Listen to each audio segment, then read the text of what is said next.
We have made a good deal here, at one time or another, about the importance of checking back to ideas that have been held at other periods in our culture and have gradually lost popularity. One of the reasons why we feel that reviewing of this kind is substantially good is because today especially many of our convictions are not the direct result of the exhaustion of older concepts, but have arisen from the arbitrary dismissal of them. As this dismissal has been largely the result of what we call the scientific attitude, which is rather critical and skeptical of any possible superphysical or metaphysical type of phenomena, we feel that some of the modern conclusions may be arbitrary, based upon prejudice or disbelief, rather than upon sound investigation. We are perfectly justified in rejecting that which is disproven, but we are not really fully justified in total rejection in areas where our own knowledge is extremely limited. Until we have grown wiser than we are, it may pay, therefore, to see what other people have known and what they have thought on subjects of concern to us. We have already mentioned that in the ancient world, dreams were regarded as a legitimate phase of man's life. It was simply assumed that the dream world was real, that the individual going to sleep passed into another dimension of existence, and that in this dimension of existence he had certain distinct experiences. And these experiences, when brought through in a confused or imperfect manner back into waking consciousness, might be fragmentary, even inconsistent, and still have a meaning that is essentially true or essentially valid.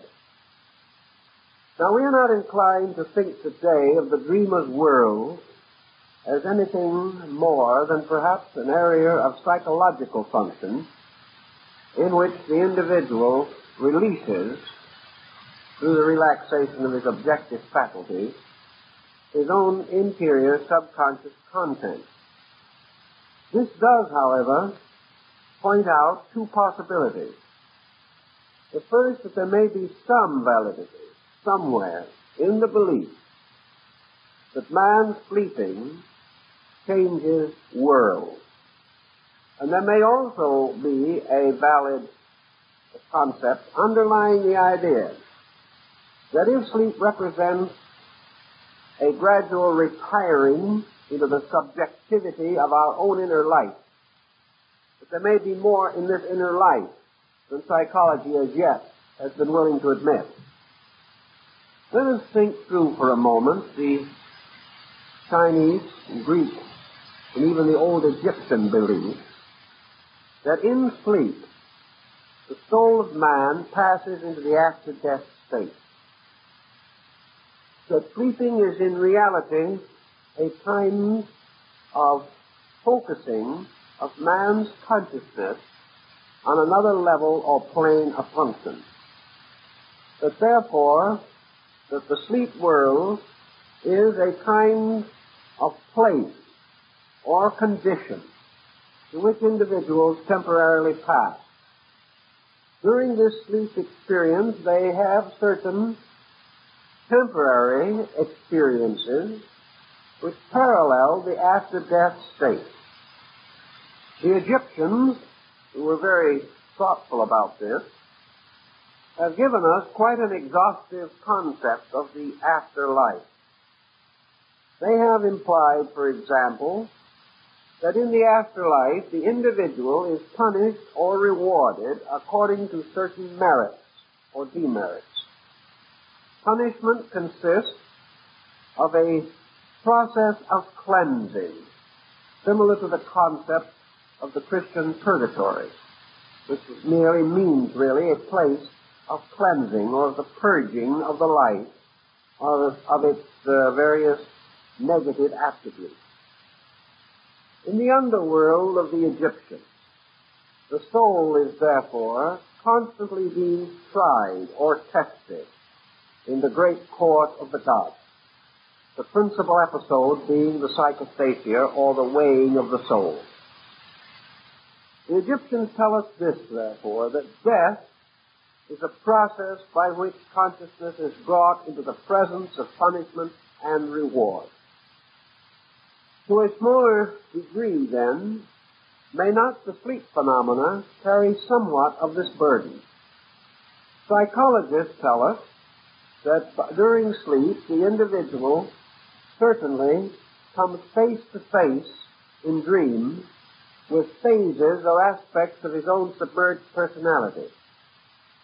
And the psychological dream is usually one of a basically corrective nature. It is a punishment experience. It is an experience in which the individual faces some phase of himself which he rejects during his daily conscious life. Also in dream, that which is submerged or hidden from his awareness escapes from its place of hiding and comes again to confront him. Most psychological dreams tell us that there is something wrong with the person. This thing that is wrong may not be criminal or evil in that sense at all, but it is something which is not right, which is not normal, healthy, natural, and proper.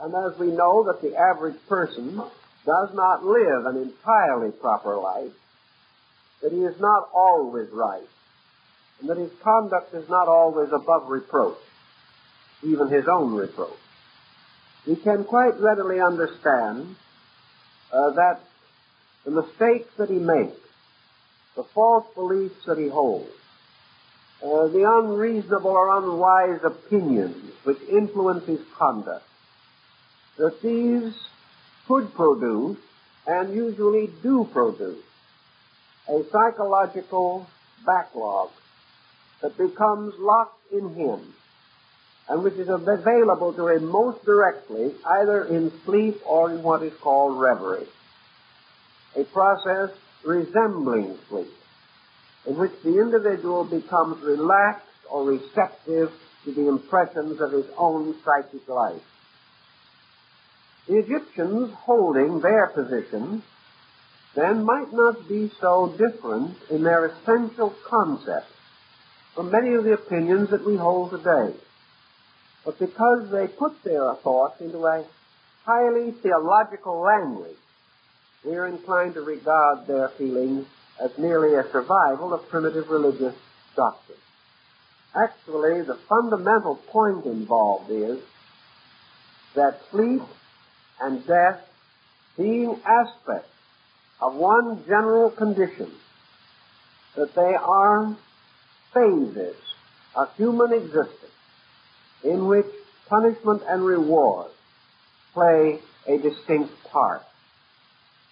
Now, in punishment, as far as the person is concerned, we know that anyone, and nearly everyone, can be punished by his own memory.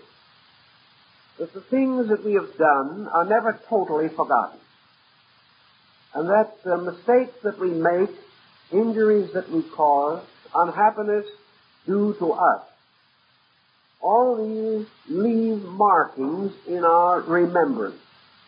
And these markings in turn may arise or be reactivated to give us pangs of conscience, or to give us guilt mechanisms of one kind or another. If we block the memory of man, a large part of psychotherapy would be useless and unnecessary. It is memory that actually undoes it, forcing us to face the previous conduct of ourselves and to compare this conduct with its own consequences and the misfortunes which have ensued. Thus, the idea that the sleep life is a place of purging has some very definite validity. We know that dreaming existed long before men had any conscious knowledge of psychotherapy, that the dream preceded any formularized concept by means of which it could have been influenced into existence. The individual was not originally taught that his dreaming was important. He had the dreams and he felt their importance. And gradually from this feeling, he has developed his reaction to sleep phenomena in general. Presuming for a moment that it is possible that sleep is therefore a way of bringing the individual into more immediate realization of his own character. Perhaps in sleep the individual must come nearer to living with himself than at any other time. Also, he comes in contact with a kind of self which he otherwise might never know to exist. In our daily objective lives, we are living largely by patterns, by pressures, and we are conscious because of a continual excitation of the central nervous system. If, therefore, we live forever objectively in a waking state, it is quite probable that many of our faults would never be corrected. That in some mysterious way, the sleep problem is not only important to us as a physical means of relaxation, but as a moral means of continuing the processes of adjustment, by means of which our characters are brought into harmony with our ethical convictions. All of this is of comparatively slight meaning to most people today, but I think psychological procedures are indicating that it is essentially true. That for one reason or another, the psychologist has hit upon the dream as one of his most valuable instruments. And he frequently follows procedures which are inclined to cause the patient to have significant dreams, or to stimulate the dream processes. And under analysis, many people, most people, dream more frequently and more intensely than in the normal processes of living. Thus analysis bringing with it a measure of thoughtfulness about self and its conduct. This type of thoughtfulness seems to increase the tendency for the patient to have more frequent and more meaningful dream experiences. We also think of the dream experience as one means of exhausting certain types of pressures. This might be quite valid in itself. It is one way in which the Hercules ego can cleanse the stables as one of his 12 labors. This process of cleaning out the subconscious by bringing into objectivity all of its content is, to a measure, a way of attaining virtue. It is a process of gradually solving the inconsistencies of the inner experience. Outwardly, we are not necessarily logical or consistent in action, nor are we sufficiently observant to consciously record the various happenings that mark the day. In sleep, however, it is as though a judge sat upon a bench, weighing and estimating almost all of the processes by which our mental and emotional actions have been stimulated. Our motives are more carefully analyzed. The various secret desires or feelings that we have carefully hidden from other people are suddenly exposed to us. All things being equal, therefore, dreaming appears to arise especially in connection with a certain neurotic type of attitude. The individual who senses guilt, the individual who blames himself, or feels that some mysterious force operating through his own personality is injuring him, This kind of person most frequently dreams. Also, this person finds dreams more important to him. Many individuals, down through history and in our time, do dreams and pay no more attention to the dream than into any other vision or mystery which comes to them. They assume that an occasional dream is natural, therefore they think very little about it. If, however, the person is introverted or inhibited, the very processes which make him think too much about himself also cause him to think too much about his dream. Thus the dream becomes increasingly important as he tries to understand it. And he nearly always tries to understand it in a negative way, as though it implied guilt of some kind, or testified to some false attitude or error of conduct on his own part. Thus, as the Egyptians believed that there was a judge ruling over the dead, so there seems to be a judgment in dreams. The individual is placed under a condition in which he must listen to the verdict of a judge or jury.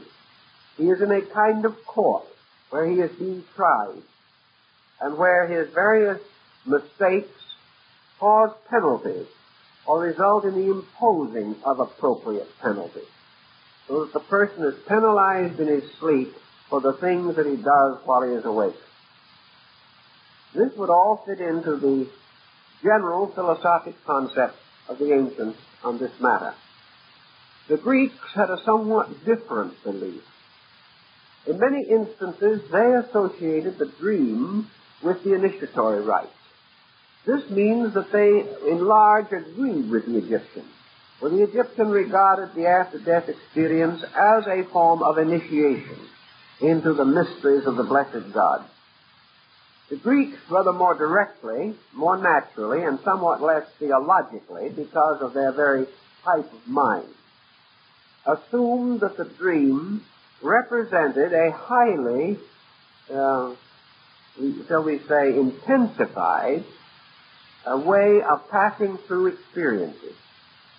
The dream gave the individual a greater sense of the meaningfulness of life.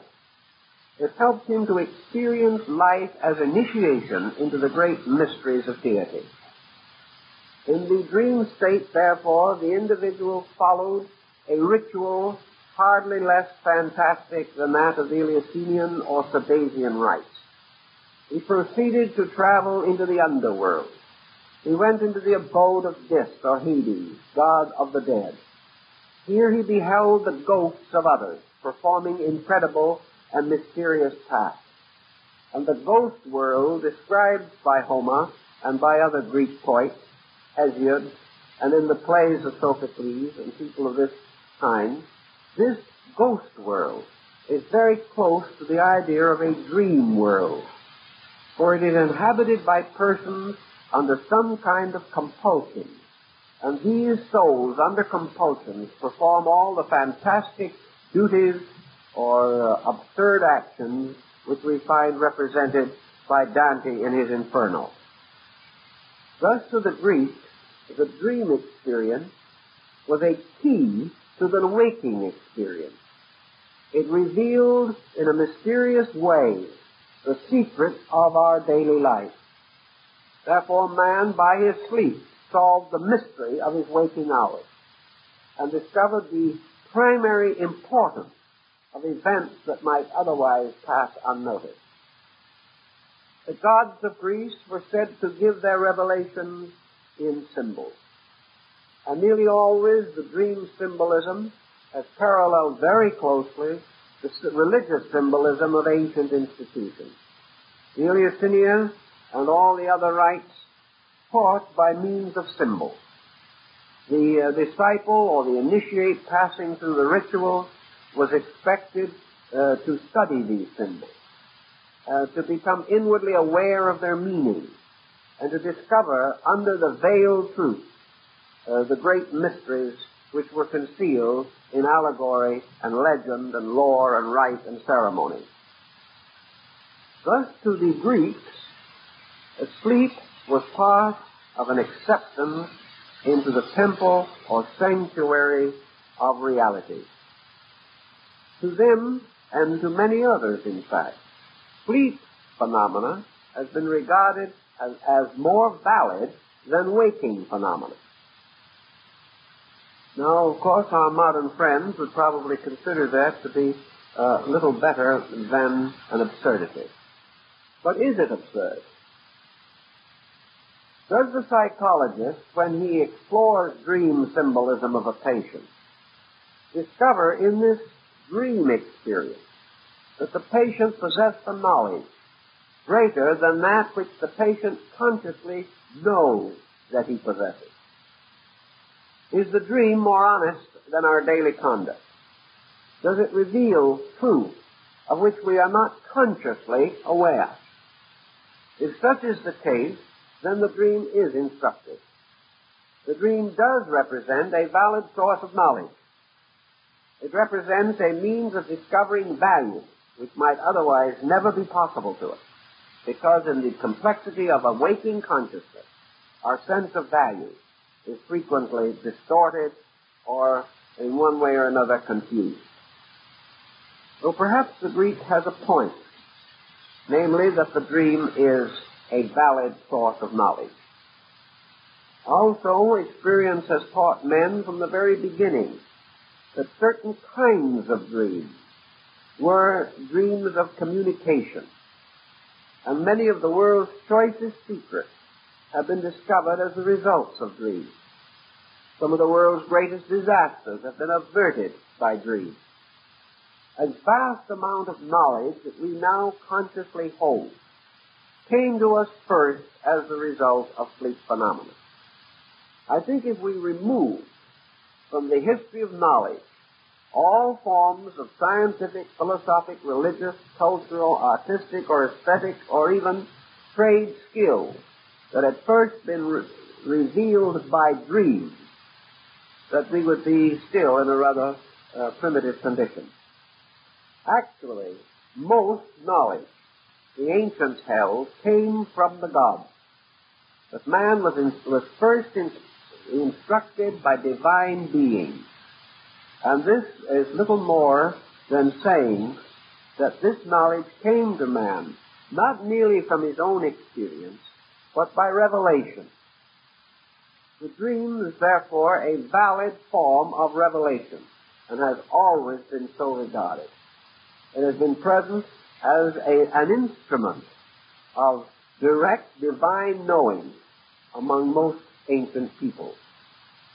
Even today, among primitive groups, the final emergences of life are met by the dream.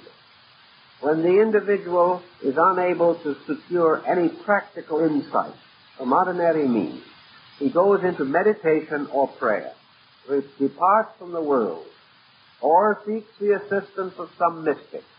And there, in the mystical trances and dreams and visions, he finds the concrete answers to problems which he cannot otherwise solve. Knowledge has come to man through the dream vision experience since the very beginning of his existence. The psychologist may agree that this is evidentially true, but he may hold the position that this is possible because the subconscious part of man is essentially wiser than the conscious. That this subconscious part has a skill that the conscious nature does not possess. Why might this be true? One answer could be very obvious. Most of the things that we do in life, we do to advance or for the advantage of our temporal objective state. The individual is selfish, unkind, cruel, gossipy, worrisome, angry, because these conditions are part of his objective, waking way of life. They seem to be justified by the things that happen to him. They seem to be made necessary by the kind of world that he lives in. The question then arises, does this inner part, the subconscious part of man, this subjective self, does it have the same appetite? Does it have the same requirements, the same attitudes, and the same convictions? For instance, can the subjective part of man be bound to a creed, even though his conscious mind may be so bound? Will the objective part of man be able to free itself from the dogmatism of opinion as easily as this unconscious internal part? The answer to this appears to be that while the objective man is a conformist, the psychic being within us remains forever curiously individualistic. This psychic part of nature, of man's nature, does not become as conditioned by externals as does the objective consciousness of man. This may be due to a different distribution of sensory perception. For it is true that man's eyes, because of the peculiar relationship which they occupy to phenomena, have given man a great sense of material realities, whereas the psychic life, observing things not by the eyes, but by some intuitive or internal measure of knowing, may not be so easily over-influenced, confused, or distorted in its judgment. Unless there was some part in man better than the parts we generally know, there could be no reason or excuse for true conscience. If the individual did not have a conflict arising between the compromises of his action and the principles which he inwardly holds to be true, he would probably have very few psychic disturbances. It is because somewhere in him there is a better self that he can come in conflict with this better self, and therefore also derive from it the impetus to self-improvement. There has to be something that is stronger than what we are, or we would remain what we are. There has to be some factor in our life that is dissatisfied with our present conduct, or we will never improve. That which is dissatisfied with what we are seemingly always impels us to be better. Therefore, within this dissatisfied inner something, there must be a vision of betterness, a sense of betterness, even a knowing of betterness, superior to that with which we face daily life.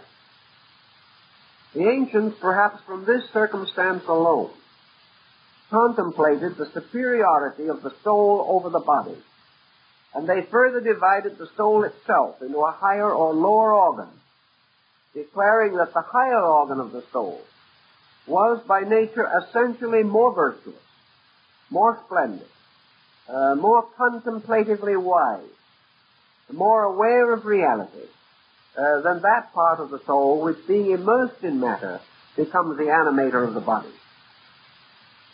Consequently, we can see why the Hindus, the Greeks, the Egyptians, Persians, and most other peoples have sensed that the journey of man inward to communion with his own soul was essentially a journey in the direction of betterment, of improvement, of something nobler. That the soul of man within man was nearer to the divine than the objective faculty. Perhaps by being nearer to the divine, the Greeks would have told us that what is really meant is that this soul was closer to the understanding of the laws governing matter and mind and substance and essence than the objective faculty. That the soul had a superior power to cognize value, and that because of this, the soul is the better part of man, and that this better part is the natural shepherd or leader of the rest. That the soul is therefore the priest over the body. That the soul is a spiritualized being in comparison to the body, which seems to be a materialized aspect of the soul. If all these speculations are old, they are also surprisingly new, because of this point that we have attempted to make, namely that almost all psychotherapy takes for granted that the disturbance to man's outer nature arises from the disturbance in his psychic life. And this disturbance is conflict. If the psychic life was identical with the objective life, there would be no reason for this conflict. If it knew no more than the objective faculty, there would be no reason for conflict. But if, as in the case of a family, a parent having a greater wisdom beholds in a child an action contrary to its good, it becomes the duty of this parent to in some way instruct or correct that child. It appears, therefore, that it is forever the duty of the psychic self to instruct or correct the body, the personality, and the objective mind. And where the body or the mind depart from ways of righteousness, the soul communicates its displeasure by a series of intensive symbolic experiences. Thus, perhaps the modern and the old meet.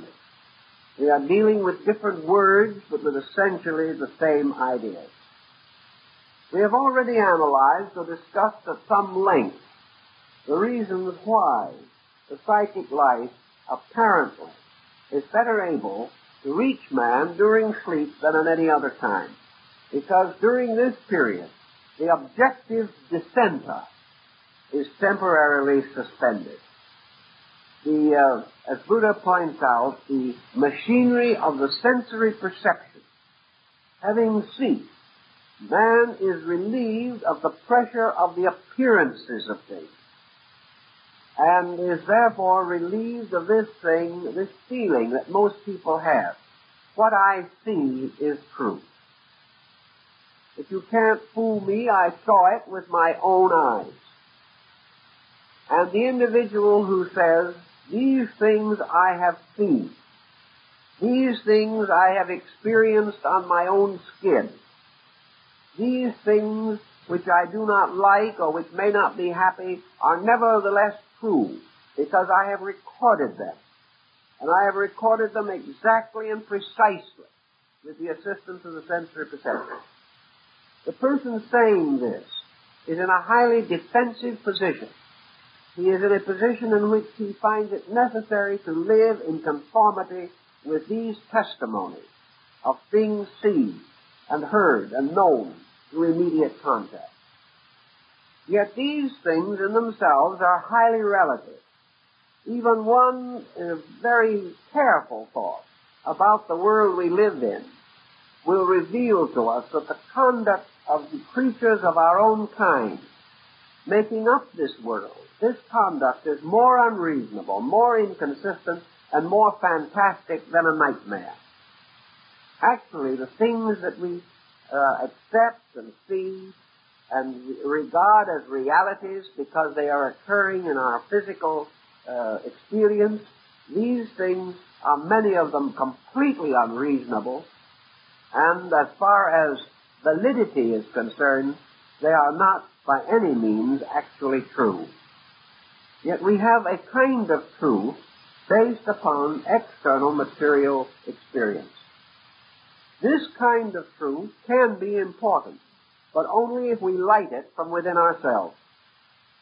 On the other hand, we are not all consciously able to light it. We are not consciously able to take the things that happen to us and cause them to be the immediate conscious cause of growth.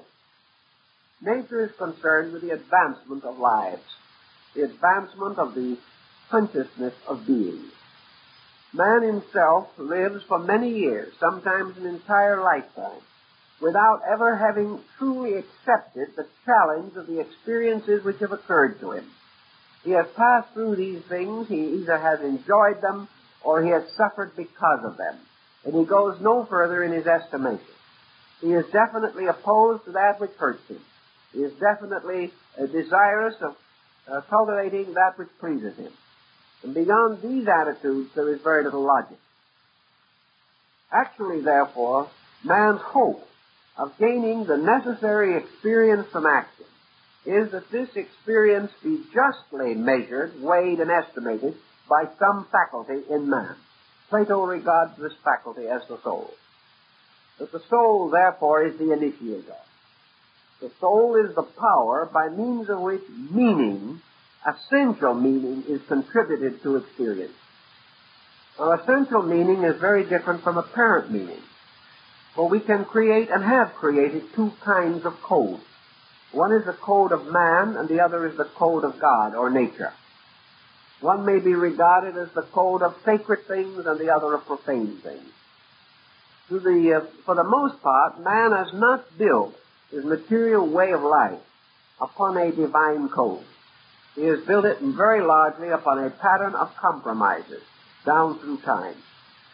These compromises are never entirely satisfactory and are frequently the cause of his troubles.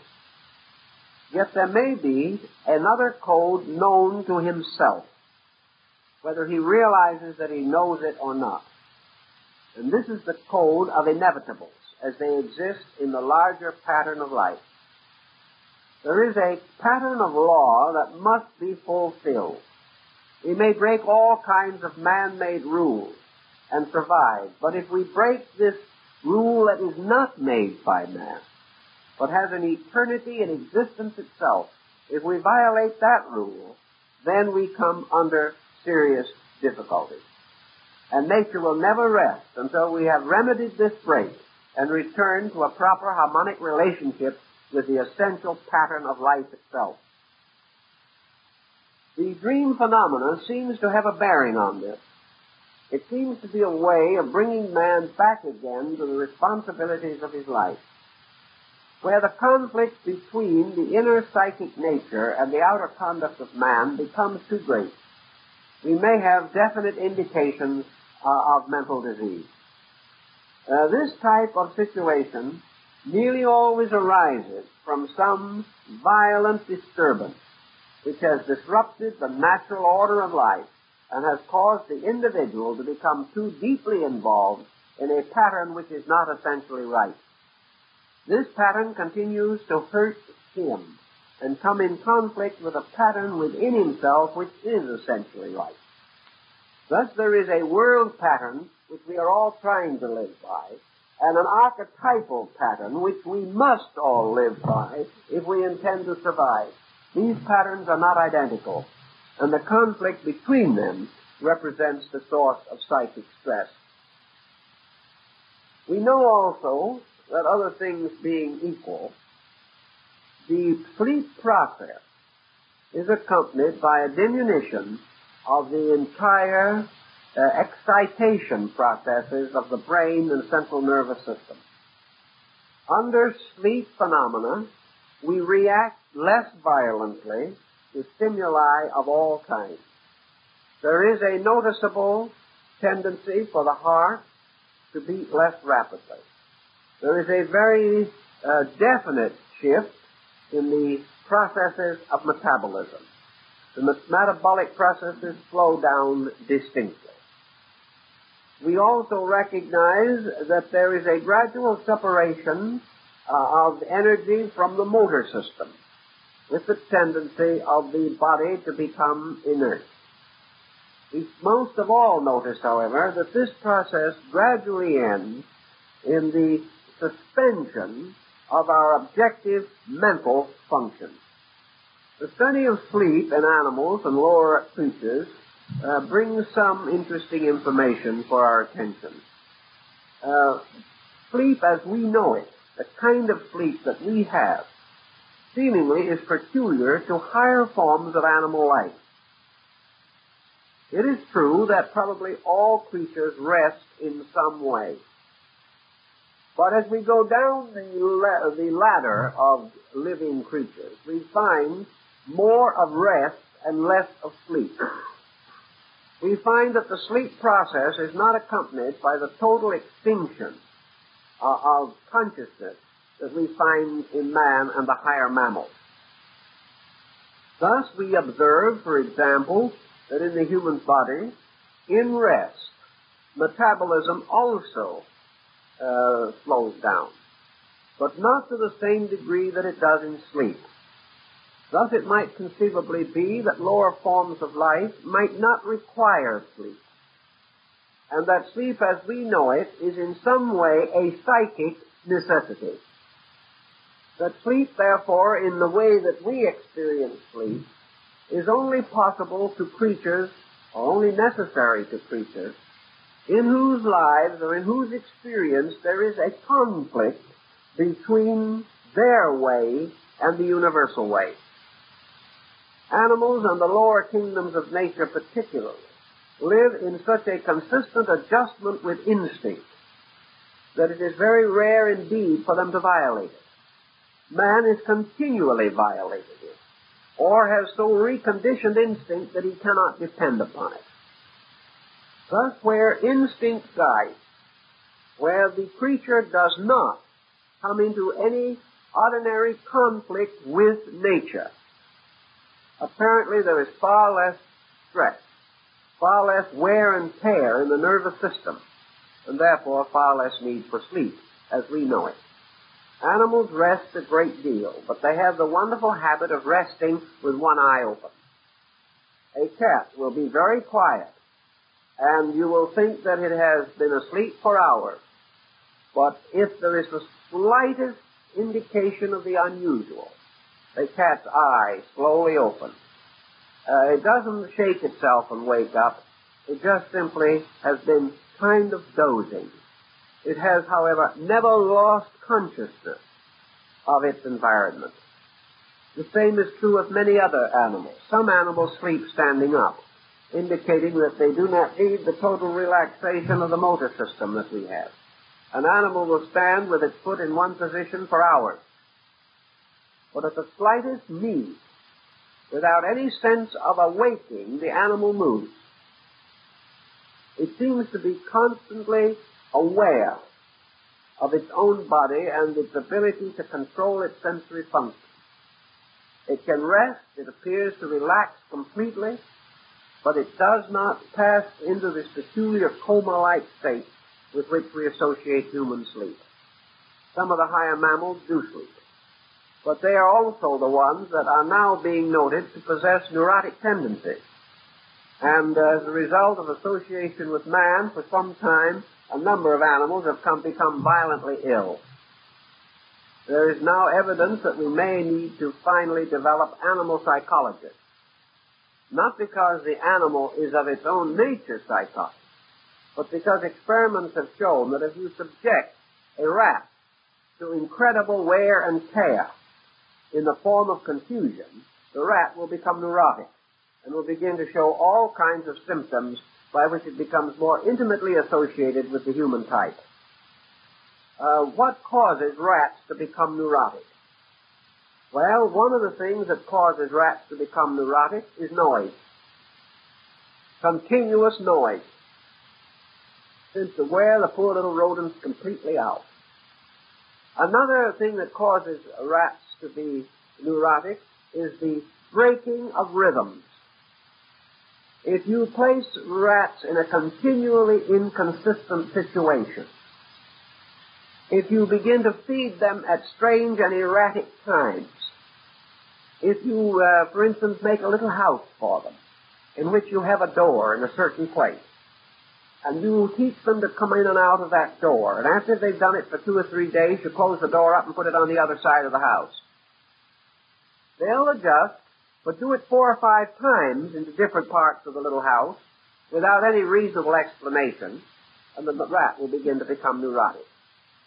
In other words, the animal becomes neurotic when it is placed in an inconsistent situation and subjected to unusual tension.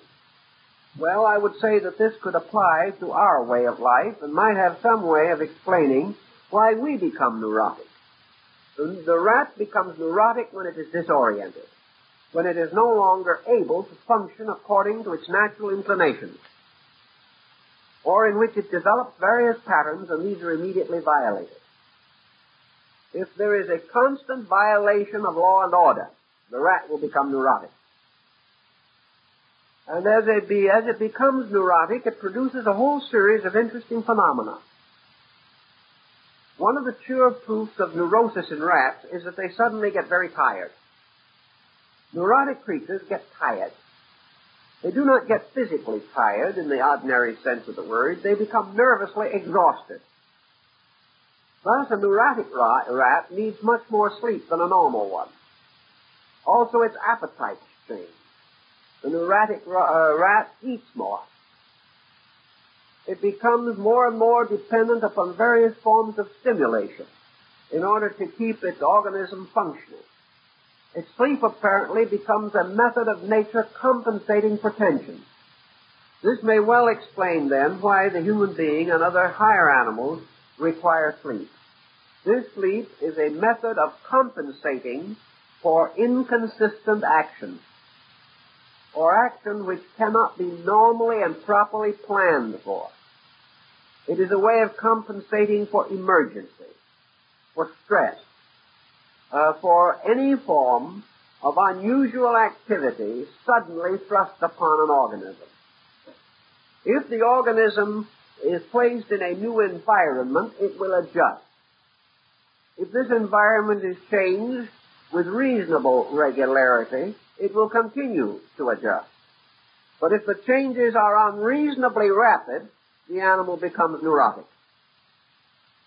This may have something to do with our concept of progress, in which today values and securities are becoming so difficult to estimate, and life is becoming so hazardous in terms of relaxation and security that the individual begins to follow the same neurotic tendencies as animals, subjected to experimentation along these lines.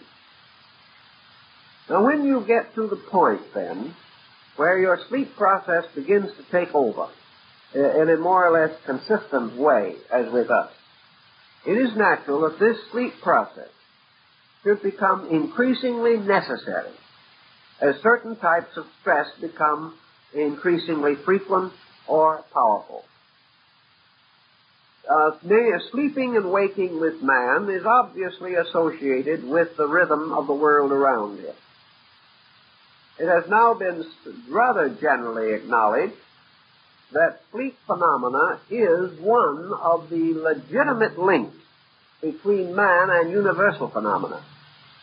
In other words, even the most skeptical thinker today is inclined to believe that sleep and waking are tied closely to the light-darkness phenomena of the solar system, and that night becomes a very important factor, not only because of darkness and of the limitations imposed upon the activities of ancient man, most of which, by the way, have now been neutralized, but night representing the loss of a kind of energy which is present during the daytime as one of the elements of sunlight.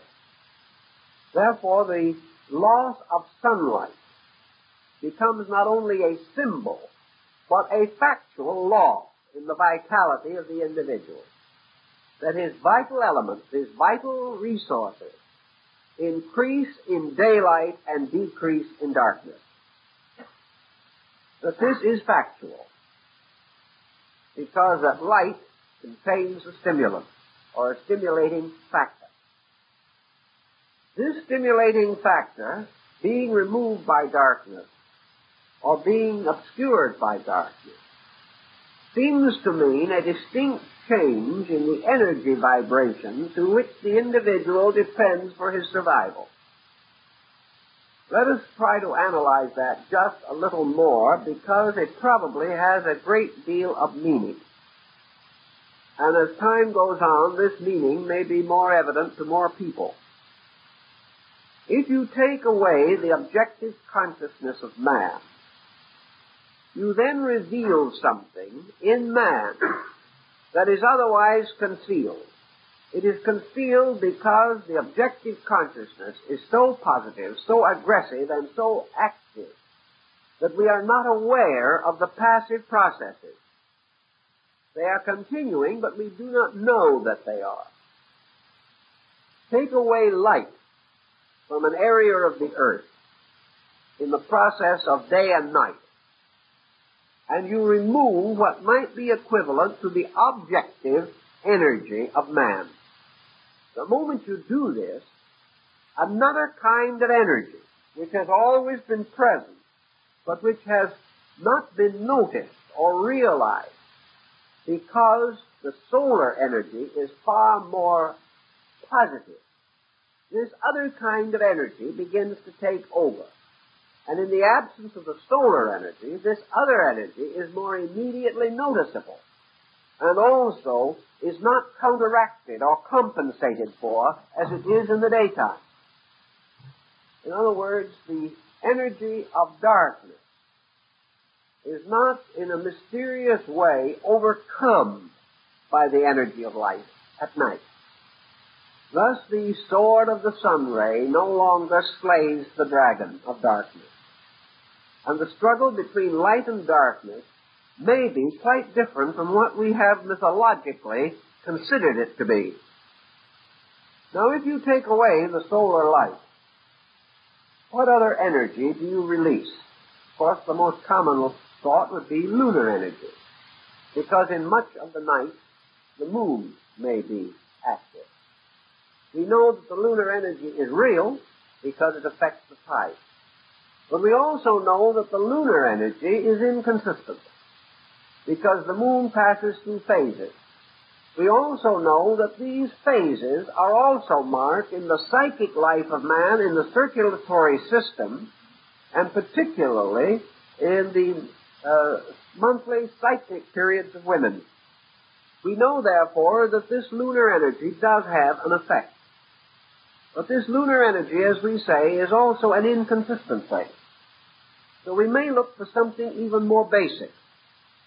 And we come to one almost certain and inevitable conclusion, namely that the earth itself has an energy. That there is a kind of vitality that moves outward from the surface of the earth. That the earth is a mysterious electrochemical structure. And that the earth does emanate a kind of energy. That this energy emanating from the earth was known to antiquity, we are certain. And we are also it is recorded for us, that this is a somatic energy, an energy which causes drowsiness, an energy which carries within it a very high psychic toxic content. That the earth energy, therefore, as it comes, is not as constructive or vital or helpful. And that this energy in particular has very little to contribute to the true psychic life of man. That the release of this energy may help to build up bodily structure is quite conceivable. Even as it is almost certainly true, and experiments in connection with treating tuberculosis by sunlight are a point in this. It is true that the solar energy is more stimulating, more irritating, and more involved in the processes of the central nervous system. In other words, the solar energy is an activating energy. The lunar energy is a periodic or cyclic energy, whereas the Earth's energy is one which is almost purely and completely physical, and therefore has its direct effect upon the physical organism. It is therefore quite possible that during night, or during the sleep processes, part of the remedial agency accompanying rest is due to the fact that the Earth's energies, liberated from the domination of the solar intensity, this earth energy does help to restore the material parts of the human constitution. This energy helps to nourish and feed those bodily factors and functions which are essential to survival. But this energy has very little part to play in the psycho-mental life of the human being.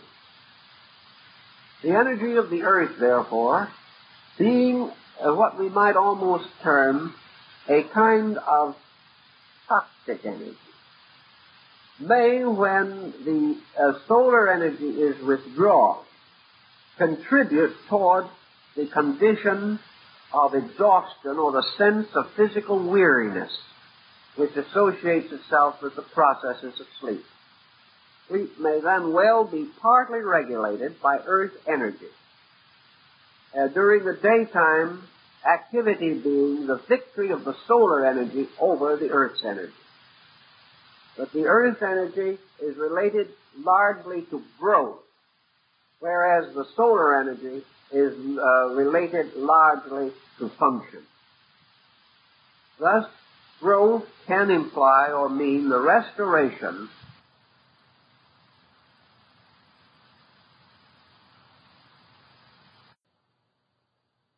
speaking, sleep has probably a number of factors involved in its causation. Now, sleep, as we have recognized it, has a number of different types and divisions within itself. We have always thought of the individual as being either awake or asleep. While this may be true, generally speaking, we are sometime going to discover that the term sleep covers a wide variety of different processes, that there are levels and layers of sleep, that the house of sleep has many rooms, not merely this one departure from objectivity. In sleep, then, we notice a number of constitutional peculiarities. And the old stargazers came to some conclusions about these. We're not going to labor these conclusions, but they may be worth mentioning. Namely, that the sleep processes of individuals are influenced by the positions of planets in their nativities. And that persons with certain positions of planets have difficulty sleeping in various parts of the night, are more subject to being awakened, and have essentially different sleep rhythms.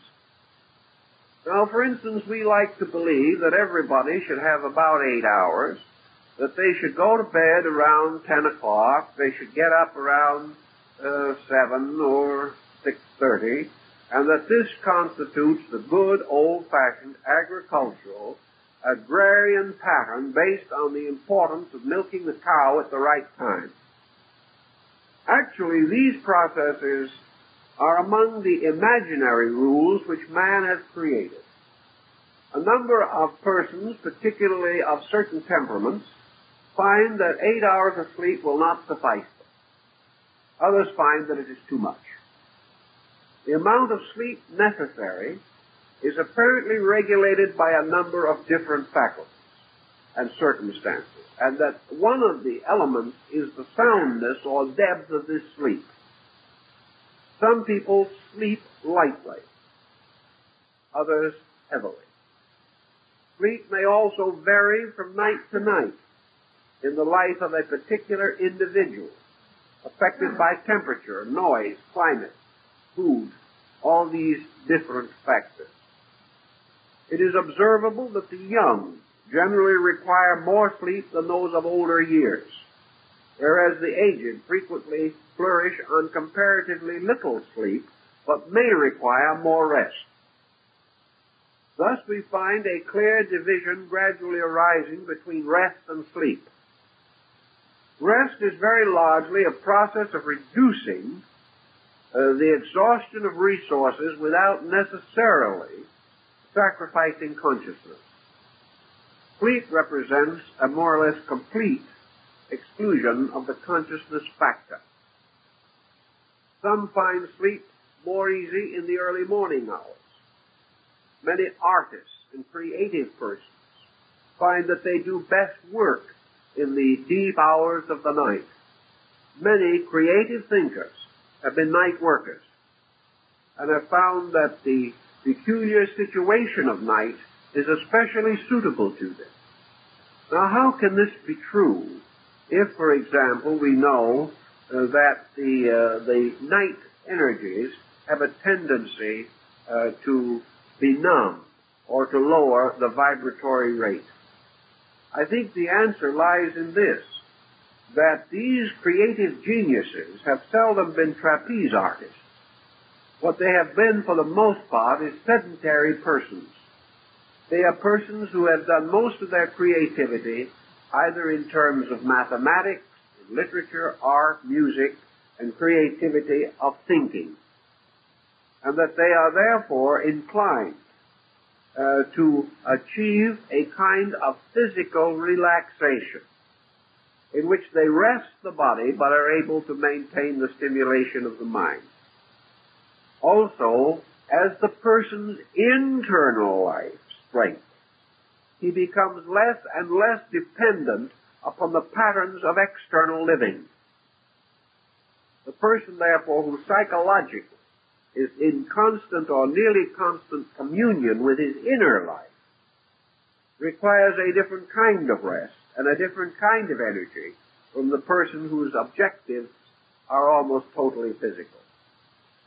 Therefore, at night, the tendency of the world, of material things in that area, is to slow down. And in this slowing down of interruption, discord, and the pressure of excitement and excitation of nerve energy, the scholar, the thinker, the mystic, the artist, the poet, the musician, will find a quiet composure in which his own creativity is most likely to be available to him. In other words, he is, by resting, achieving a kind of vision or a kind of sleep experience without actually being unconscious. He has made a more or less conscious bridge between himself as an objective person and his own subjective psychic resources. And in these resources are the areas of creativity which are therefore able to come through to him. If he was under tremendous nerve stress, fatigue would probably put him to sleep.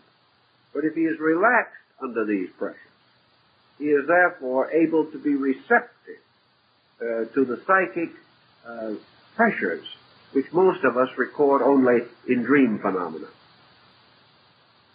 The next thing then we take on is this problem of what I call the twilight hour.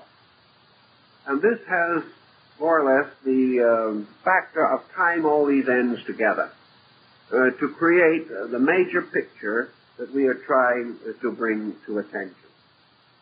Man, primarily, is a mental being.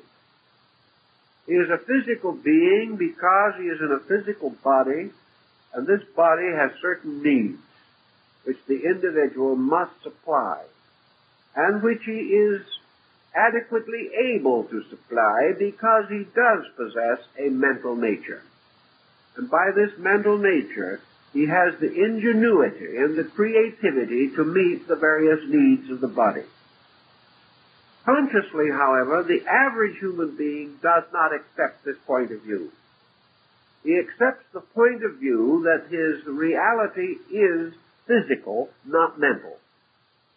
That the mind, therefore, exists primarily to support the body, whereas more correctly, the body is merely a supporting instrument by means of which certain abilities are conferred upon the mind.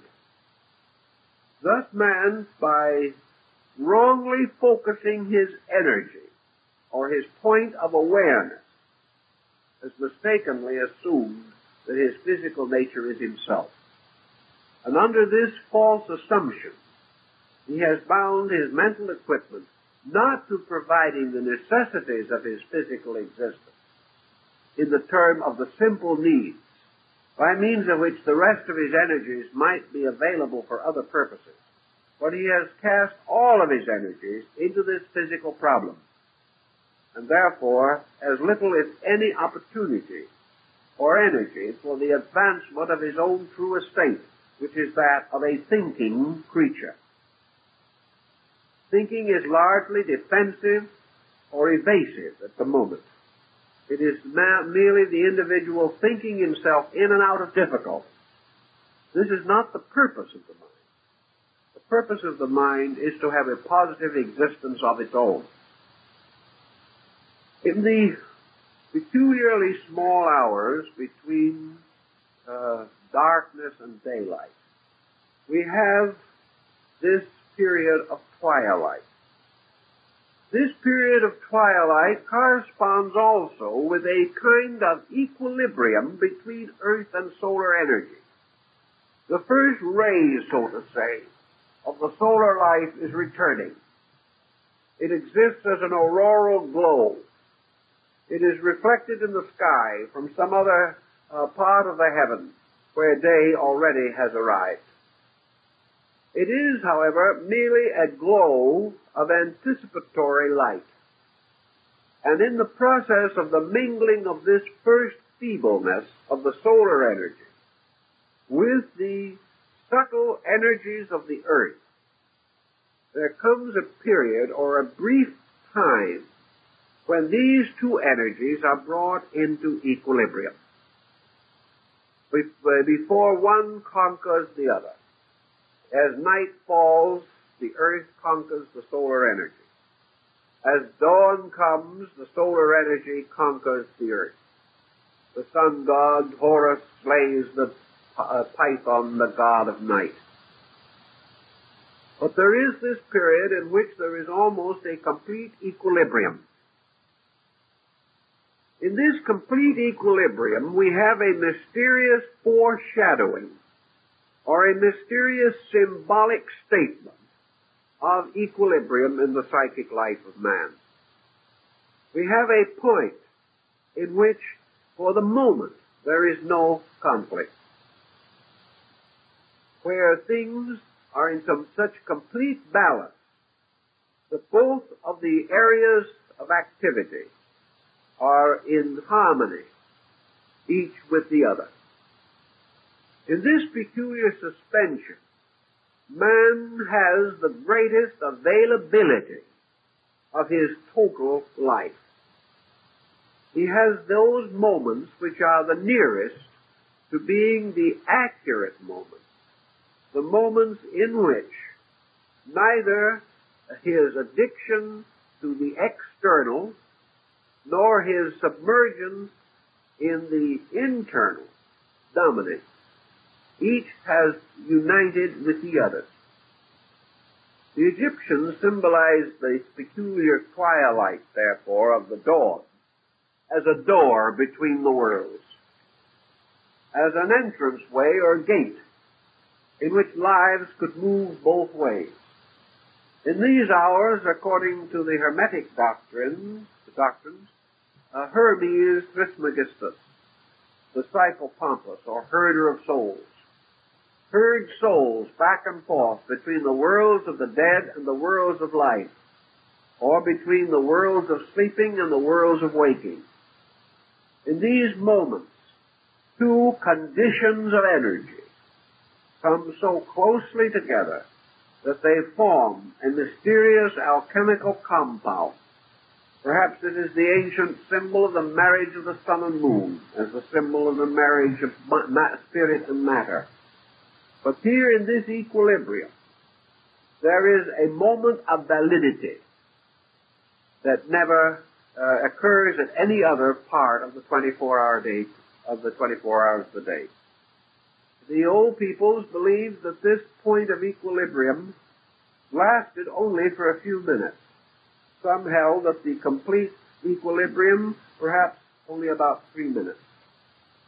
Then one or the other gains its ascendancy. And in the dawn it is the sun that gains ascendancy. Why is this also not true in the evening hours? Why isn't this twilight between light and darkness equally important? The answer is that the nerve stress of the day has produced a psychic exhaustion. And in this psychic exhaustion, the equilibrium is not achieved.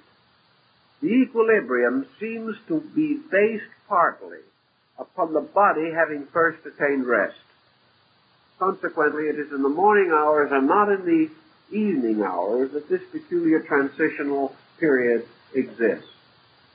It is usually somewhere between 4 and 5 a.m., differing again with the seasons and the ancient system of planetary hours, and being conditioned to some degree by the motions and positions of the heavens each day at that hour.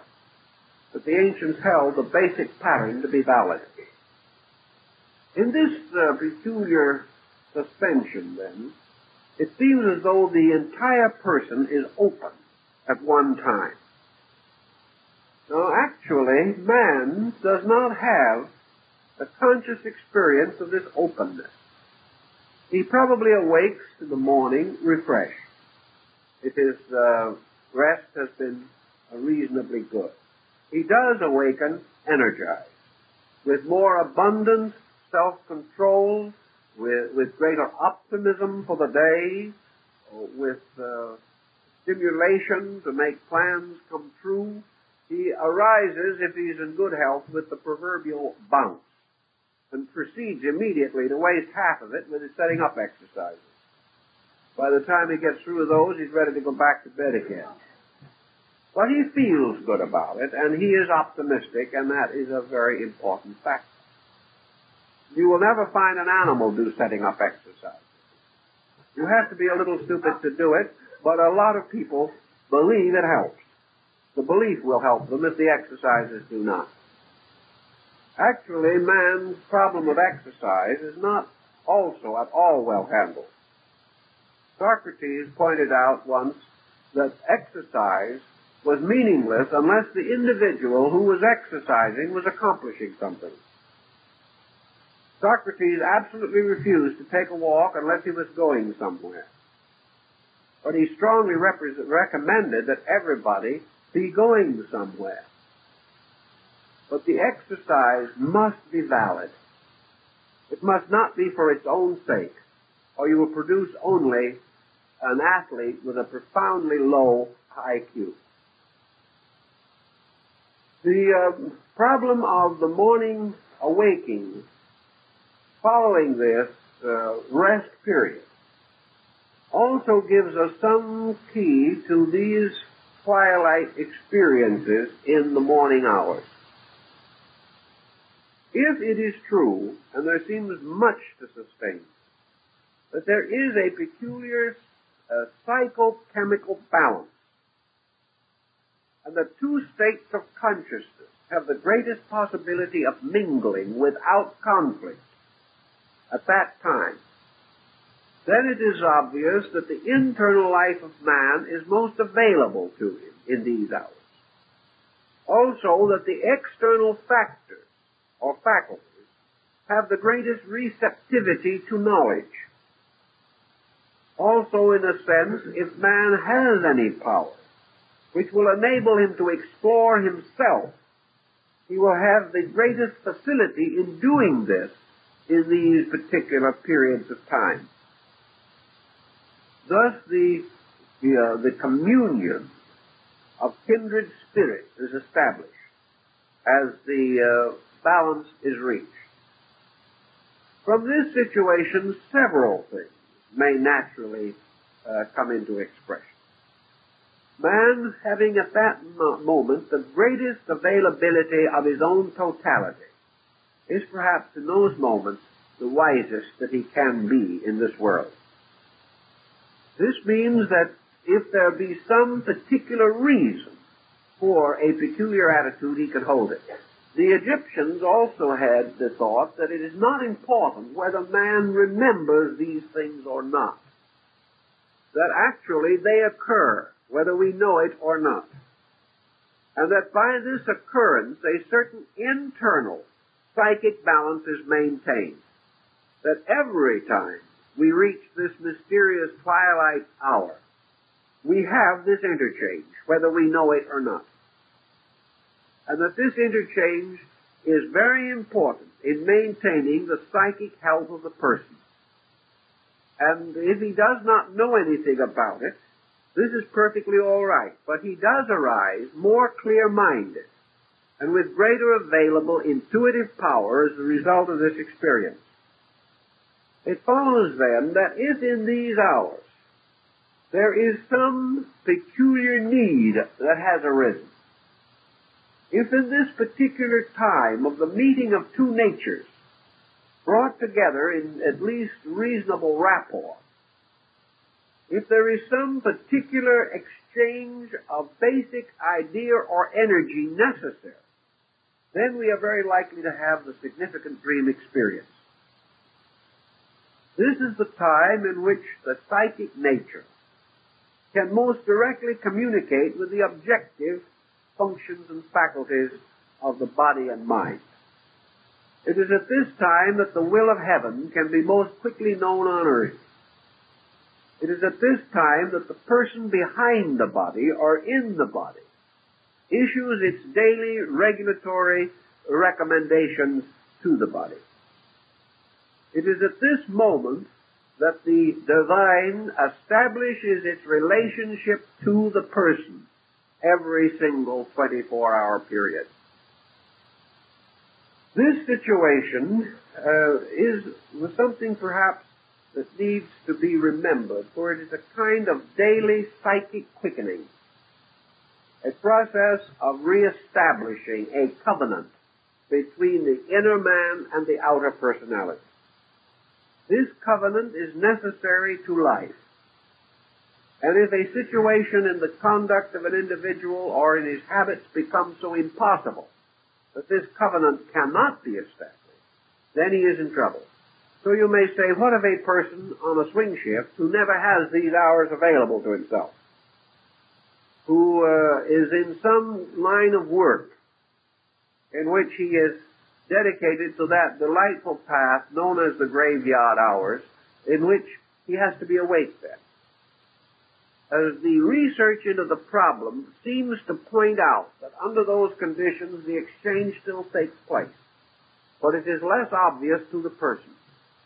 And when we realize that the exchange is exceedingly rapid, and that the person might very well not be consciously aware of very much of it, the condition can occur just as it has occurred in the case of persons who are known to have been able to sleep without any apparent interference with conscious procedure. Individual, I've told you the story of the man who was shot in the brain during World War I, who did not sleep again for 18 years, worked 3 shifts a day, 24 hours a day, without being tired, and was never aware of sleeping. But actually he was sleeping most of the time, but doing so in a series of very rapid sleep experiences lasting only fractions of a second. He was having constantly alternating consciousness and unconsciousness, but it was so rapid that he was not aware of it. So that nature takes care of these things unless we prevent her from doing so. But that this psychic exchange does normally take place, there is much to indicate, and that may or may not be always known to the person. But inside of man, this exchange is also vibratorily necessary to his survival. If he is then under pressure of some nature, the pressure of need, the pressure of urgency, it is most likely that in these hours, these pressures will exercise their maximum effect, and the communication may be in the form of a solutional occurrence, a prophetic dream, a vision, or a trance-like incident, in which the individual will receive some kind of a direct impartment of vitality or energy from his own causal nature. Let us assume for a moment that an individual is living a rather badly integrated life. That this bad integration is gradually destroying the physical relationship between this person's body and his psychonervous system. He is worrying too much. He is too frightened over some situation that has arisen. He has lacked courage. He is drifting. He is postponing necessary decisions. He is confused. He is gradually going down for the 3rd time in a sea of his own troubles. This situation, going on and on and on over a period of time, will ultimately result in what might be termed psychic exhaustion. He will come in the end to what we know as a nervous breakdown. Or he will continue policies and practices until he destroys perhaps his business or his home or his social standing. Inside of himself, his own psychic life tells him that something is wrong. He is not quite able to bring these patterns together. He still remains without a sense of the answer that is necessary to meet this emergence. So finally, in the course of this process of gradual suicide which he has fallen into, he comes to one of these early morning hour periods in which his own psychic life that knows better, his own over-self, as Emerson may have called it, in whose broader explanation and interpretation of things rests the true facts which this man has been unable to rescue from the things that have happened to it. Actually, he has always been in possession of all that he needed to solve his problem. But he doesn't know it. He hasn't read the symptoms correctly. He hasn't sensed the right significance of the symbols of happenings that have occurred. He hasn't taken advantage of certain occurrences which would have shown him what he was doing and why it was wrong. He has become confused, he has lost orientation, and he simply cannot even judge the merits or demerits of his own ideas. About this time, one of these vision experiences or dream experiences may strike him. It may come in a warning. It may warn him in some way of the impending difficulty. It may be a diagnosis. It may take originally the form of simply revealing to him the direction of his own trouble. He may awaken with an allegorical concept rather strongly set in his mind. He's been a good churchman down through the years. It may possibly be that in this experience he will find himself reminded of the two men, one who built his house on a rock and the other his house on sand. Perhaps he will find himself standing on sand, which gives away underneath him, or in the midst of some morass or swamp that threatens to swallow him up. Perhaps he will find himself lost in a jungle or forest or wilderness, surrounded by savage animals that threaten him. Any one of innumerable symbols may come through to him as a representation that he is heading into trouble, that his own life is like this morass and that he is bogged down, or that he is a small child wandering around in a wilderness or a desert where he doesn't know where he's going, or that some strange and incredible disaster hangs over his head like the sword of Damocles. Many persons have actually dreamt of the sword of Damocles and have seen the sword hanging over their heads. This is due, of course, to the fact that we draw upon stories and legends that we know in the effort to clothe these basic impulses, which are in themselves usually formless. In any event, these things together could constitute a warning. They may send this man in some direction for psychological help, especially if the dream is repeated. Or it may be that this dream is enough to awaken the dreamer, cause him to realize that he is in trouble, and perhaps try to help him to direct his courses more wisely. To another type of person, the dream impingement or the vision symbolism may come as a direct therapy in itself. It may come in the form of the psychic overself showing the person the parts of his own story which he has never seen correctly. He may find, therefore, truly an advising situation. It may be that for a long time his worries have been vested in a certain stock that he owns, or in a certain kind of investment for which he is not fitted, or he may learn by subconscious knowledge that he is in a profession, art, or trade which is not proper for him. One of these dream experiences may blast into this. The inside, balancing, equilibrating consciousness simply says to him in one way or another, usually symbolic, "Look, Joe, you have been a barber for 20 years, but you were never meant to be one. You're never going to be happy or healthy because this isn't the thing you want to do. What you have always really wanted to do was to be a carpenter. So now go out and be a carpenter if you want to get well. Now the dream may not be quite that clear or quite that obvious, but it will present in symbolic form the direction which the person should go or should travel. It would remind him, perhaps, that he has been on the wrong road and may actually use the road as a symbol. There are cases where persons in the wrong occupation have actually had the dream that either they were on a wrong road or that they had come down a street on their way home and had gotten into the wrong house. Now, the wrong house, of course, is a very interesting symbol because it means largely a wrong way of life. It means a wrong habitation of character.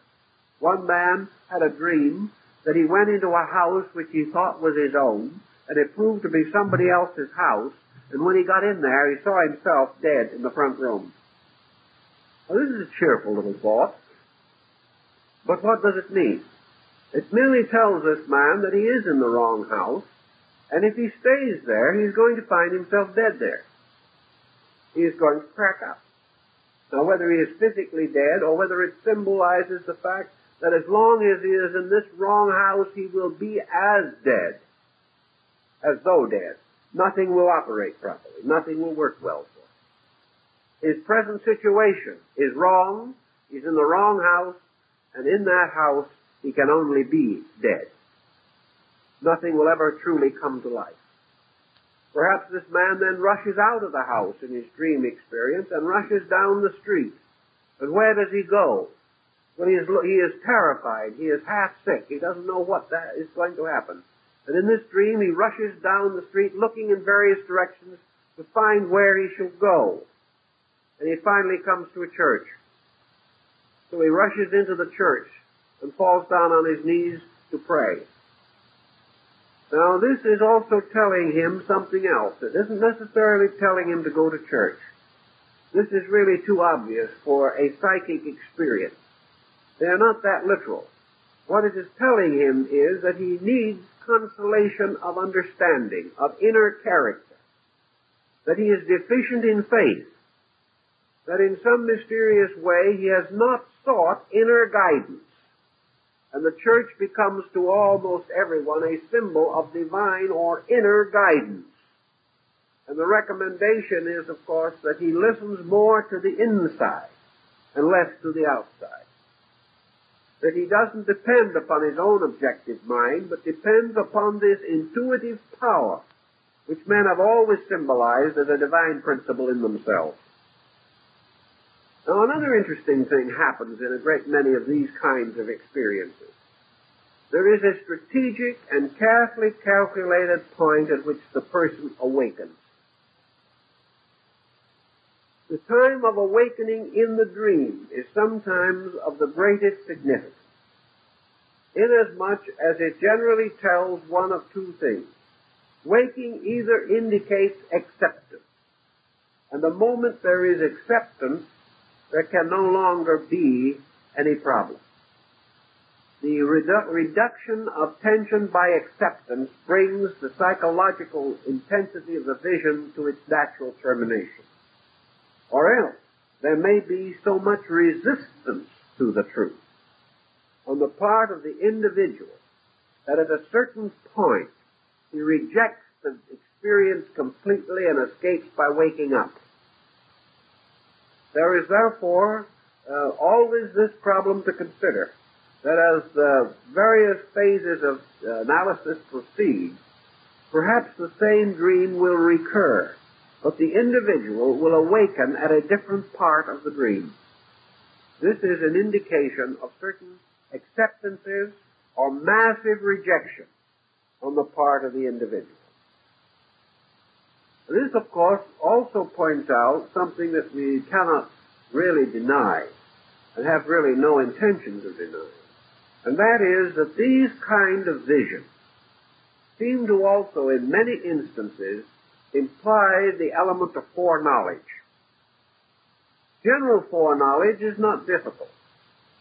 An individual can dream, for example, that he falls from a cliff and breaks a leg.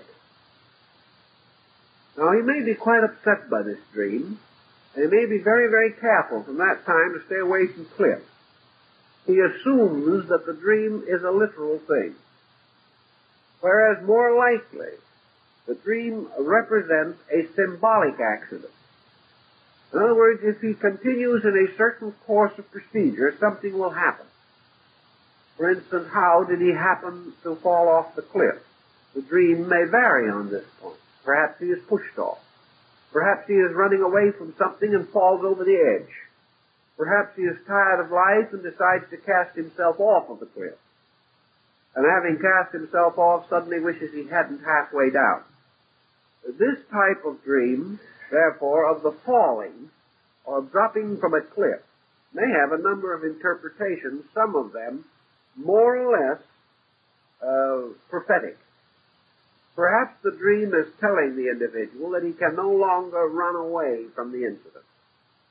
That if he tries to escape again, he will have some form of an accident. That he cannot escape, that his present effort to run away from himself or from other things can lead him only to falling off a cliff. If 6 months later this person has not paid any attention to the symbolism, has made no change in his ways, then a policy which he is practicing, and which is itself wrong, may close in upon him. One man dreamed that he was trying to run away from a certain situation that seemed very difficult, and as he ran out into a road and was struck by a car. He had the sense of being struck, but as is usual in dreams, he did not have the actual experience of dying. He woke up after he was struck. The shock, the psychic shock of the accident, awakened him. 6 months later, his home fell apart, and he found himself with a divorce case on his hands. He had been trying to run away from certain characteristics. In so doing, he had undermined the stability of his home. But finally, the breaking of the home was represented by the accident. He ran out in front of the car which struck him. In attempting to run away from in this case, his problem was evasion of maturity. The individual refused psychologically to accept the responsibility of being a husband and a parent. He was in a panic. The attempt to run away was indicated by it, and the running away ending in a worse accident was then later indicated as the breaking up of his home. He knew it was coming subconsciously. His own inner life knew that if he continued this procedure, it would end in the destruction of his home. Consciously, he would not acknowledge this. And when the thing finally happened and the home broke, he was completely astonished. But actually, his subconscious knew all the time that his way of procedure could produce no other consequence. Therefore, nature takes the very simple but prophetic position that a fault never corrected or a wrong pattern never mended is always going to end in the loss of something we want. It is always going to end in the loss of something that is meaningful to us. What we abuse, we lose. And the individual running away was in this case the attempt to evade responsibility. So these kinds of dreams can take generally prophetic form, because as soon as the incident actually occurs, then we are able to say, well, this is obviously what the dream meant. But up to that time, we were rather careful for fear that it may be a literal accident that is implied. In some cases, a physical accident may be indicated, and it may actually occur. But in the majority of instances, it is a symbolic one. Now, where it is a complete accident, following the direct pattern of the vision, where something is previsioned, as in the case of a man who had a vision, very definite one, that the train on which he rode to the city every day was going to be wrecked. He saw the incident clearly, He even visually, inwardly knew the day on which this wreck would occur. He actually saw himself, apparently, in this wreck. When the day came, he simply refused to get on the train. He warned all his friends that he could, but most of them paid no attention to it, thinking it was merely some kind of an hysteria. The train was wrecked, but he was not on it. He had had a clear insight or foresight into an actual occurrence that was to take place. Now, in the terms of a vision or a mystical experience of that kind, how are we going to explain this? The first thing we know is that the person consciously did not have this record. The train had made this run for probably 20 years without a previous accident. It was not something that would be normally likely to be in his subconscious. Actually, therefore, there is only one answer, namely that the subconscious or the superconscious or whatever lies behind the conscious has the power of a certain kind of foreknowledge. That this foreknowledge may be available to certain persons at certain times. Why it is not available to other persons is a question that perhaps goes back to the Eastern ideas of karmic compensation. In any event, some persons apparently either have so altered their destinies by their own conduct that they are entitled to escape from these emergencies. Or in some way or other, they were not intended to be involved and had to be protected. There is a belief in the Orient, and perhaps this is as good an answer until we find a better one, and it's going to take quite a little finding before we find it, is very definitely that the entity, there is a belief in the East, that the entity coming into birth comes in with a certain karmic debt. Now, the karmic responsibility of a person is usually very much larger than could possibly be compensated for in a single lifetime. Therefore, at a certain period in the process of embodiment, the entity as a psychic being, more or less, is shown the record, shown the debt it has to pay and how that debt will be paid, and the various circumstances leading up to it.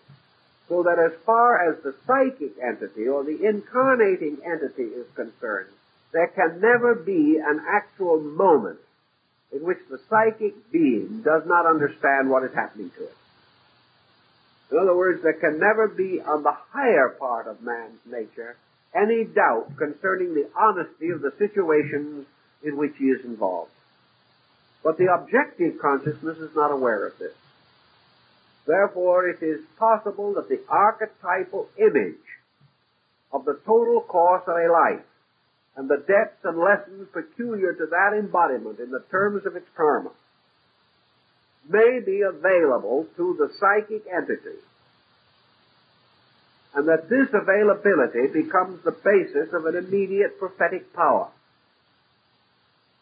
As this psychic entity prophetic power factor has to depend upon the moving of physical circumstances to meet the needs of the karmic pattern, there has to be an interrelationship between the need of the individual and the foreknowledge of the social motion itself.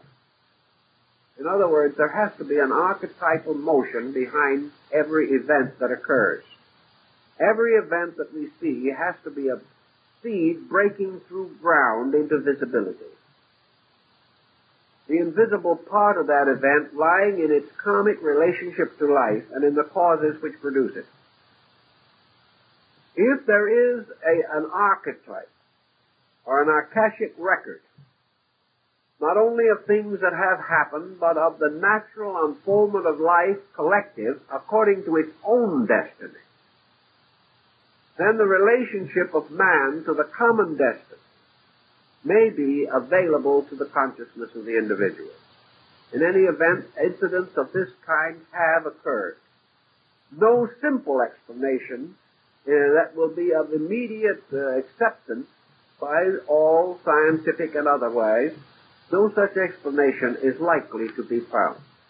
The only answer has to be that there are dimensions of archetypal records in nature that are beyond our estimation, and that on these archetypal records there is a certain aura or area in which the future is almost fatalistically conditioned by present circumstances or conditions, and that this relative future can be grasped or known psychically.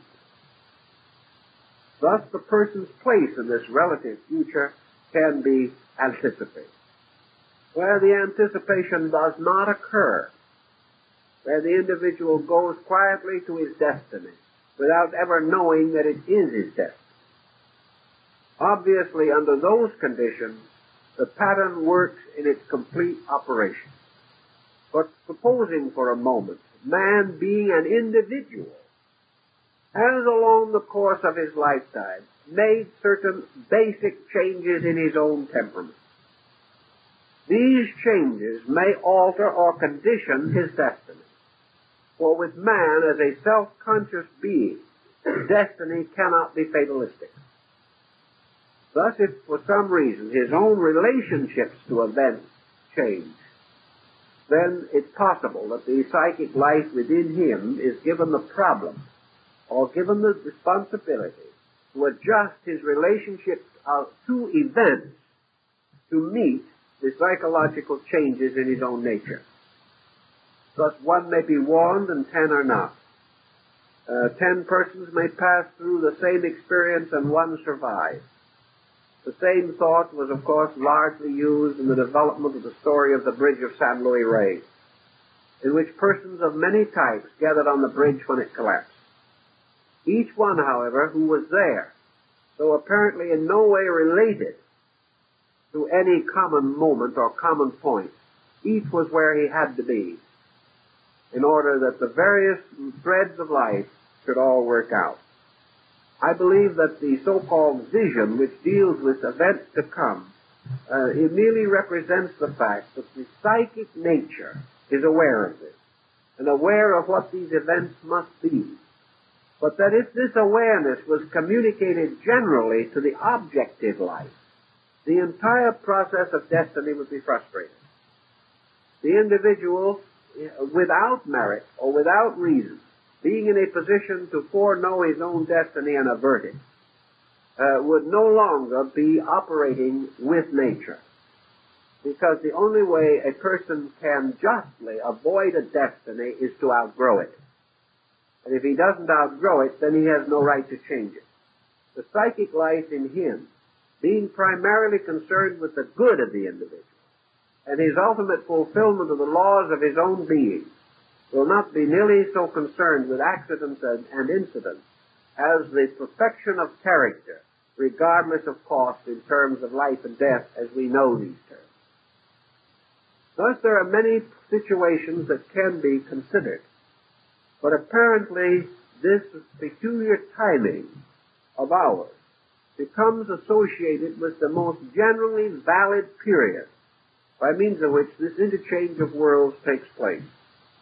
And that therefore this becomes a peculiar period, the twilight dawn, which is the great period of the instruction of man. And whereas in the rest of the day he is instructed by the world around him, in this period he is peculiarly instructed by the world within him and behind him. And as a result of this instruction, there is a constant flowing of intuitive truth into his consciousness. This intuitive truth being, of course, the basis of certain inspirational growth from within himself.